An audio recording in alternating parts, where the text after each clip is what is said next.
মনে করি যে হ্যাঁ আল্লাহকে তো বিশ্বাস করি আমি, এটাই বিশ্বাস হয়ে গেল না। এটাই শুধুমাত্র বিশ্বাসী না। হ্যাঁ, বিশ্বাসী হচ্ছে কি যে আল্লাহ তাআলা কোন জিনিসটা পছন্দ করেন, কোন জিনিসটা করতে বারণ করেছেন, কোন জিনিসটা করতেছি না, এটা হচ্ছে পুই পুই করে, বলে না পুই পুই করে খুঁজি, তো পুই পুই করে ওই জিনিসগুলোকে বাস্তবায়ন করাকে বলা হচ্ছে আমি সত্যকারের বিশ্বাসী।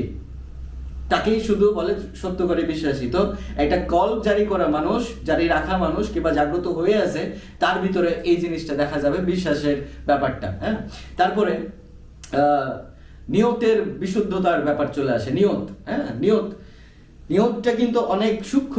আমরা চলতে ফিরতে বিভিন্ন কাজকর্মে আমরা কিন্তু বিভিন্নভাবে নিয়ত করতেই থাকি। হ্যাঁ, তো এই নিয়তের বিশুদ্ধতার ব্যাপার থাকা লাগবে। হ্যাঁ, যে নিয়তে যদি বিশুদ্ধতা না থাকে তাহলে কিন্তু কল জারি রাখা কখনোই সম্ভব না। তো এখন নিয়তের বিশুদ্ধতার ব্যাপারটা নিয়ে একটু একটু আলোচনা করি, যে এটা উদাহরণ দিই তাহলে হচ্ছে বুঝতে পারবেন।